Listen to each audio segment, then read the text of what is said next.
Hey folks, it's almost time for my evening chores, and I thought I would say something.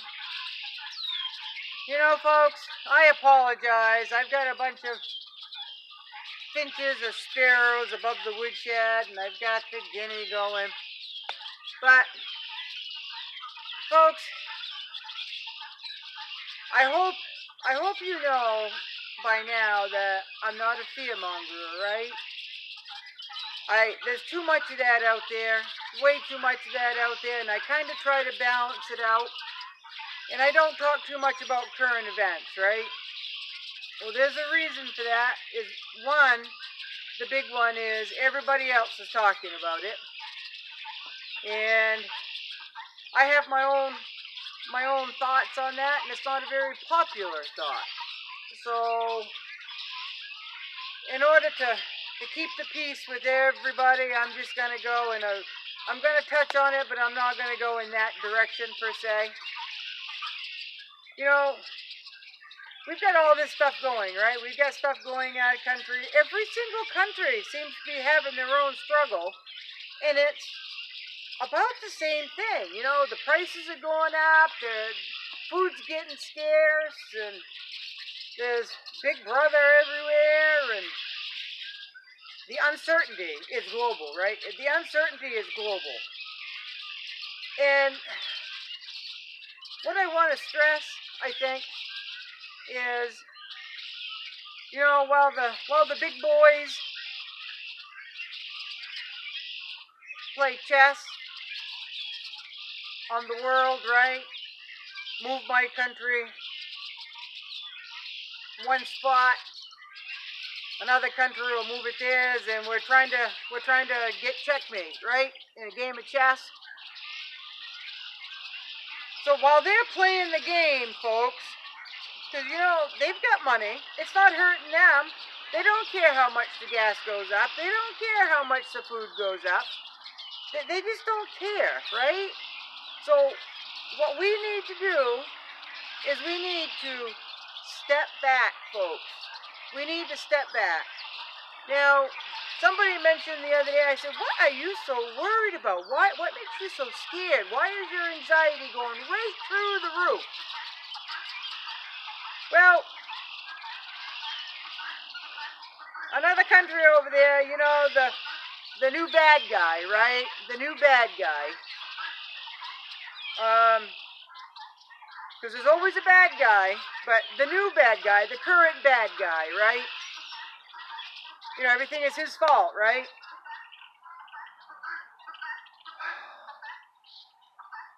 If that country, she says, I'm scared right death that those soldiers are going to come up over the hill. I said, well, you said that about the Chinese.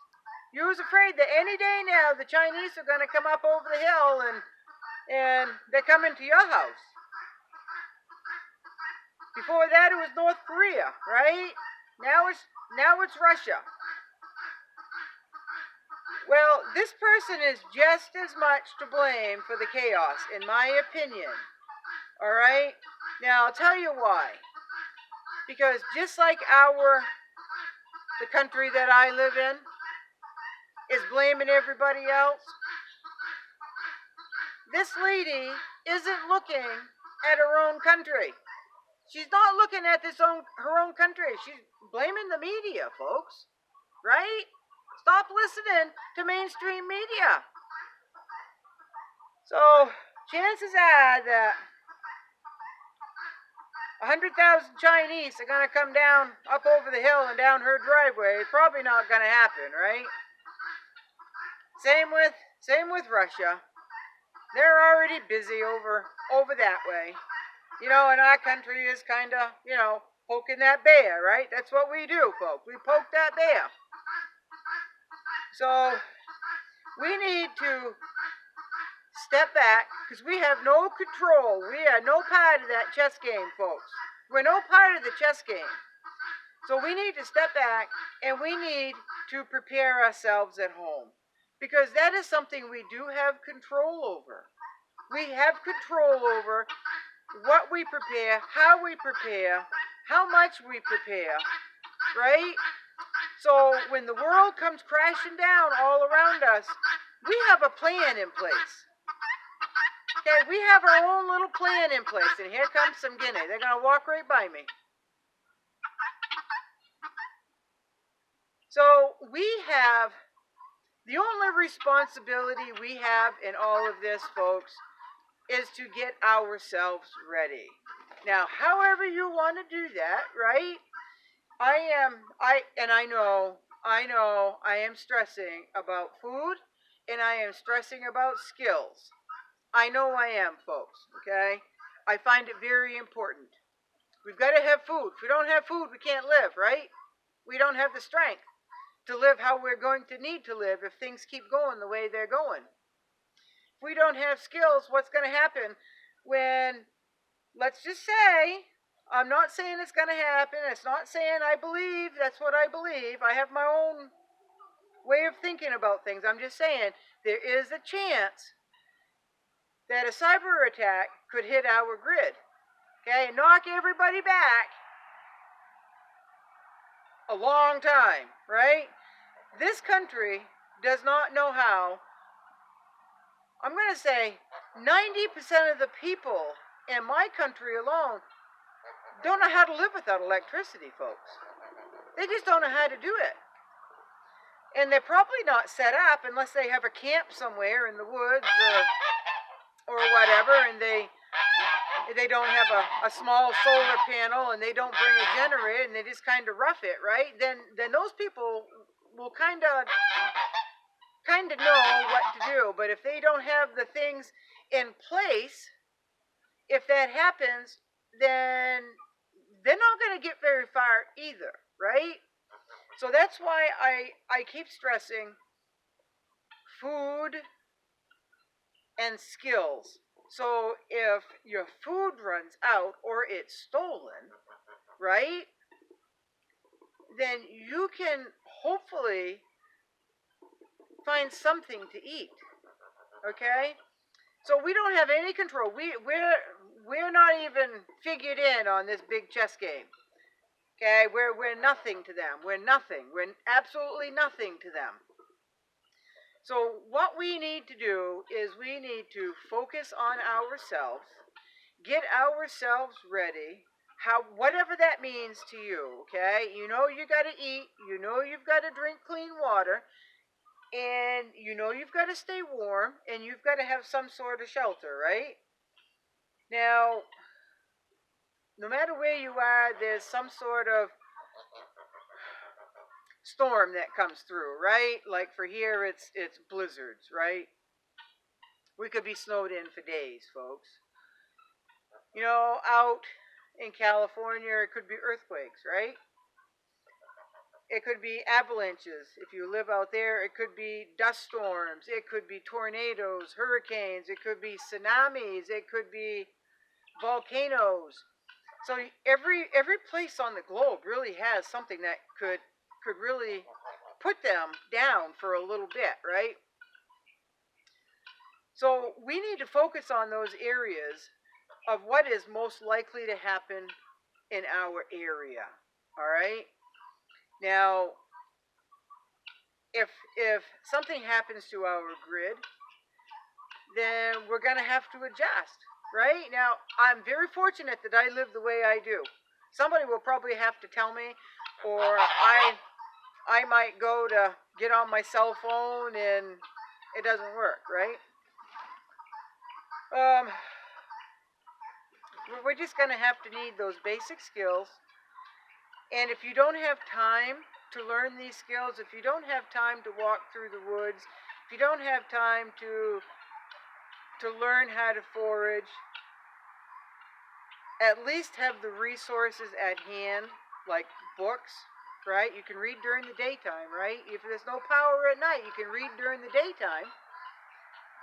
So you're going to have to learn how to sanitize water. That's so important. That's so important, folks.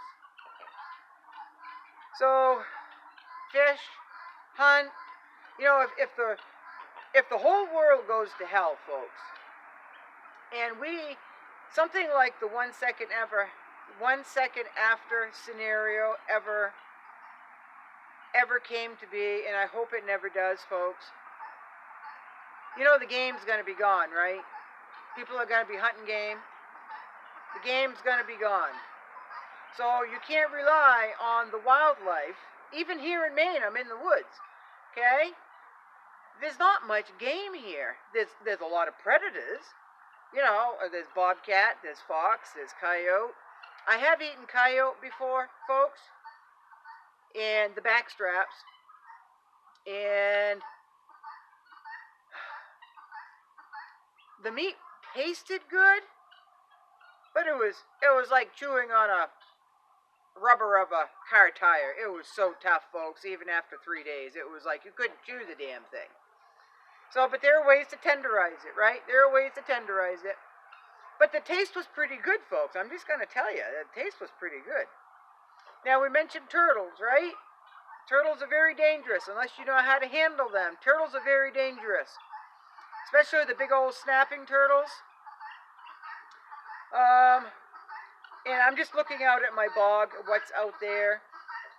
You know, we have a beaver problem here, right? They have it dammed up. It's a constant battle here. And now, my parents used to beaver trap years ago. And my mother decided to take one of those skun beaver and roast it in the oven. And she put a few strips of bacon on it and held it on with, I think, toothpicks or something like that. And I'm telling you right now, if the shit ever hit the fan, or even if the shit hasn't hit the fan and life is good, and you can, you know, we're not eating bug burgers, and beef has gone down to normal price or whatever, I would still eat beaver meat over beef, because it's red meat, but it's stringy like a corned beef would be. It's kind of stringy, but it's so tender and it's so good, folks. There's a lot of meat on an adult beaver, folks. Okay? So the only thing about that, and I'm not sure if it's legal, but with anything that you shoot in the water, it's gonna sink, folks. All right? Except for a duck. The duck will float, you know, because they're meant to float, right?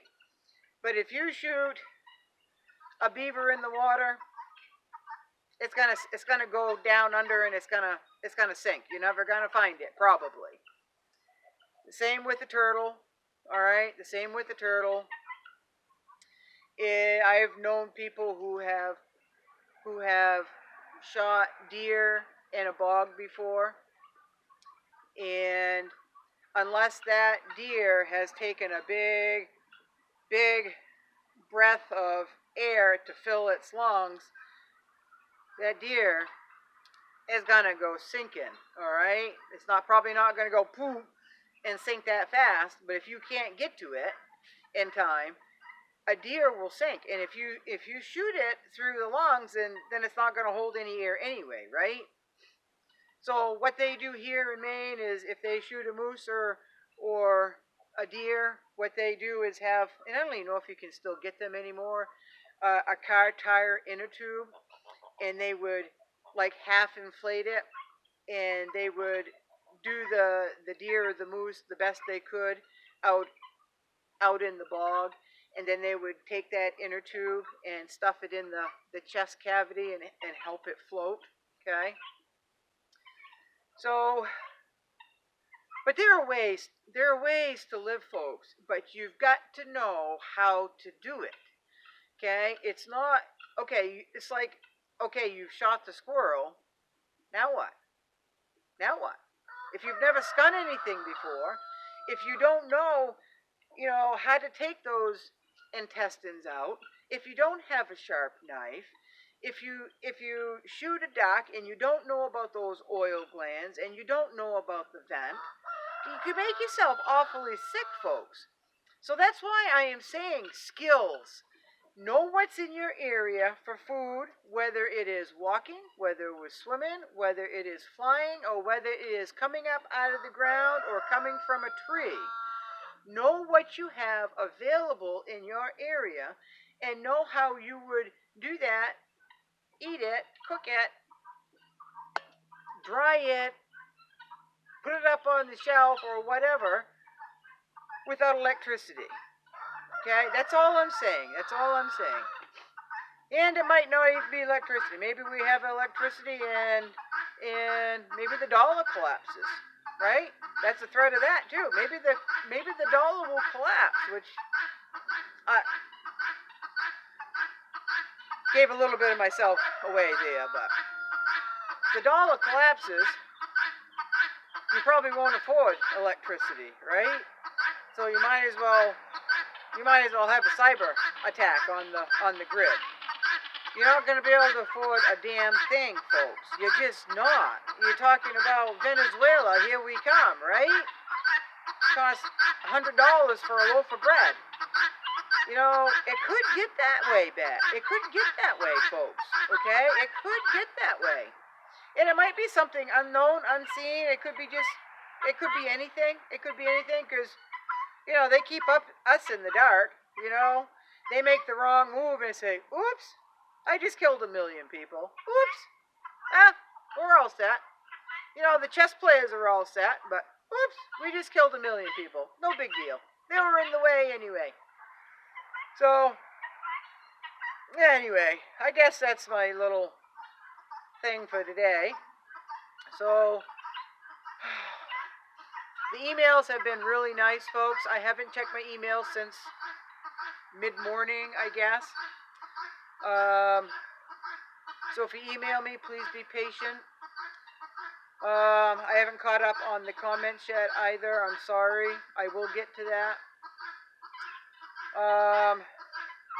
If you like anything of what I have to say, you can like, share, and subscribe. I know a lot of you are sharing. I appreciate that. Thank you so much. And, you know, a lot of snow has melted.